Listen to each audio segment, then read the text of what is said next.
TV7 Israel News is made possible thanks to your generous donations.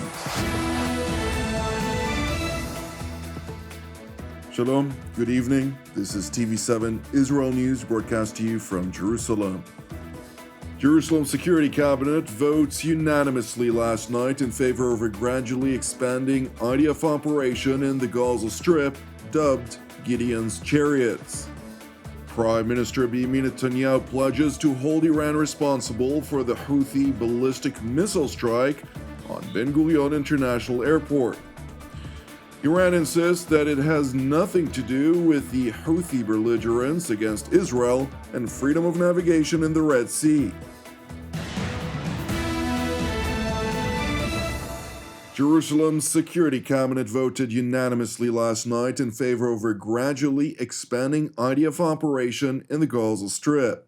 The vote formally authorizes IDF plans that were presented to Prime Minister Benjamin Netanyahu by IDF Chief of General Staff Lieutenant General Eyal Zamir for his approval late last week.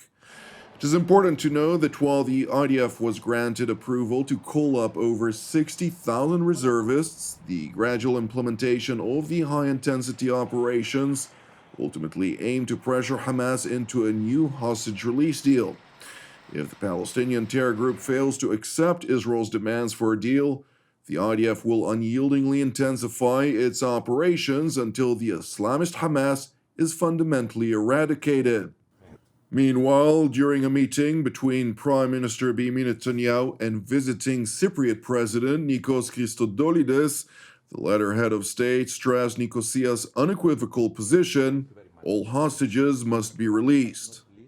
I want to mention this, my dearest Bibi, because I had a meeting with the families of two of the hostages, and deeply moving meeting, and I want publicly to repeat our clear position: all hostages must be released. Indeed, and that is obviously something that we are pressing Hamas to do, and enjoying the support of our friends, asking others to press not only Hamas but Qatar, that has overwhelming influence over Hamas, which it doesn't always use, but could use. In fact, we had a hostage deal about to materialize that would have released almost half of the hostages, and with the help of Egypt. And we didn't see the Qatari corporation, that's to say the least, that could have brought this deal to fruition. That's what we expect to see: the support of our friends and the pressure of those who can press Hamas, because you're right. The release of the hostages, the repatriation of the living and those who are not living back in Israel is a number one requirement from international law, from morality, from common sense, from decency. It's a purely humanitarian issue, and humanitarian issues, they don't have any political or geopolitical. Well, unfortunately, Hamas doesn't recognize that. That's why we should increase the pressure, both diplomatic and military, which we are about to do. My friend, thank you, and again, welcome to Jerusalem once again. Prime Minister Benjamin Netanyahu further addressed Mid-Eastern developments and highlighted the importance of developing projects that will increase prosperity and security for the people of Israel and the region, to include the IMAC project, which constitutes a multilateral connector between India through Saudi Arabia, Jordan, Israel, Cyprus, and Greece, among other participating actors, to include the United States and the European Union. Our region is in a great transformation. I think our actions in the war have changed much of the map of the Middle East, but we are still being challenged by radical forces, aggressive forces from many directions. So, as two democracies in the Eastern Mediterranean, we have common values, many common interests, and we want to secure, obviously, our future in the best way that preserves prosperity, increases prosperity and security for our people. One of the ideas that we talked about is IMEC, which is a very revolutionary and transformative development that we want to bring into place. I discussed it with Mr. Modi, Narendra Modi of India just a few days ago. We want to have a common discussion with him. We also want to have a trilateral meeting in Israel between Israel, Cyprus, and Greece. We've done that over the years. We want to renew it as soon as possible, and that is one of the things we'll do. Following an Iranian-backed attack by its Yemeni proxy Ansar Allah, which is dominated by the Houthi tribe, that regrettably penetrated Israel's airspace, falling on the outskirts of Ben Gurion International Airport, Prime Minister Benjamin Netanyahu asserted that the Houthis, who are also targeting freedom of navigation, will face devastating consequences, and not them alone. Their masters in Tehran will also bear the consequences for the ongoing belligerence against the State of Israel. As far as the trade routes, obviously we're being challenged. The whole world is being challenged by the Houthis, including in the dastardly attack they did today near Ben Gurion Airport. We will not tolerate it. We will take very strong action against them. And we always remember that they act with their patron Iran's direction and support. We will do what we need to do to take care of our security, to respond effectively, and to give Iran a due warning that this cannot continue. The IDF spokesperson's unit noted in a statement that initial findings reveal no malfunction in the detection procedure, interception systems, or homefront command alert mechanisms. Therefore, according to the assessment, the likely cause was a technical issue with the interceptor launch toward the missile. Moreover, IDF highlighted that since the beginning of the war, the Israel Air Force intercepted dozens of missiles launched from Yemen, with a success rate exceeding 95%, which is historically unprecedented. Nevertheless, international carriers decided to cancel flights from and to Israel, leaving many passengers stranded. Well, I was on the way to the airport flying back home to London, and while I was there, they say that the airport is back to normal, so all the flights are going.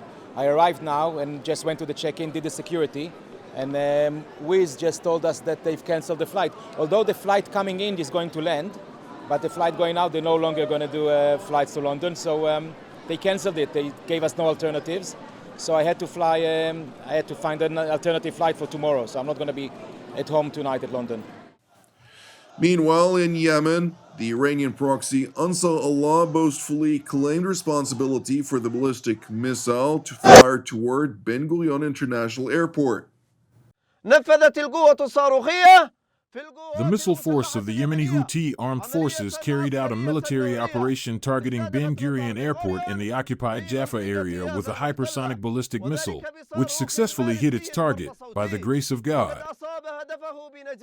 The results of the operation were as following: the failure of the American and Israeli interception systems to intercept the missile, the escape of more than 3 million Zionists fleeing to shelters, and the complete suspension of airport operations for more than an hour. Meanwhile, U.S. Central Command conducted 11 intelligence-driven strikes against Houthi targets overnight in Sa'wan, Bani Matar, Saada District, Port Ras Isa, Naft al-Hudaydah, Sana'a, and the island of Kamran, degrading terror installations belonging to the Houthis and eliminating dozens of Houthi leaders, field commanders, and operatives. And while the Houthis are seemingly hurting by the joint American-British offensive, Israeli Prime Minister Benjamin Netanyahu retweeted a post by President Donald Trump from March 17th, in which the American leader asserted that Iran was responsible for the Houthis' belligerence and threatened that any further attack or retaliation by the Houthis will be met with great force, and there is no guarantee that that force will stop there. And while President Trump has not followed through on his threat as of yet, Prime Minister Benjamin Netanyahu asserted in his post, quote, "President Trump is absolutely right. Attacks by the Houthis emanate from Iran. Israel will respond to the Houthi attack against our main airport and, at a time and place of our choosing, to their Iranian terror masters." The clear threat by the Israeli leader is seemingly raising concerns in Iran, which is trying to distance itself from responsibility vis-à-vis its Yemeni proxy. همه اتهام‌هایی که و ادعاهایی که در رابطه All the accusations and claims made against Iran regarding Yemeni activities are baseless and are essentially aimed at deflecting attention from and overshadowing the real problem in the region, which is the ongoing genocide in Gaza and Palestine. ادامه نسل‌کشی در غزه و فلسطین هست. With Israel evidently preparing to launch a retaliatory strike against Iran for its proxy's belligerence, it is said to be separate from joint U.S.-Israeli preparations to launch an attack against Iran's nuclear infrastructure in the event that nuclear negotiations between the United States and Iran fail. Thank you for watching TV7 Israel News. I would like to immediately urge you to take a moment to pray for the hostages who've endured 577 days in Hamas captivity. Pray also for the Israeli, US, and British troops, among others, who've been operating day and night to keep Israel safe, and for the peace of Jerusalem and salvation of Israel.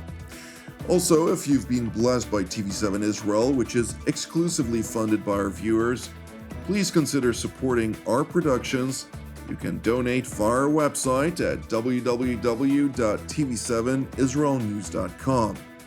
I'm Jonathan Hassan, wishing you a Shavua Mevorach, and God willing, we will see you during our next update. Until then, Shalom from Jerusalem.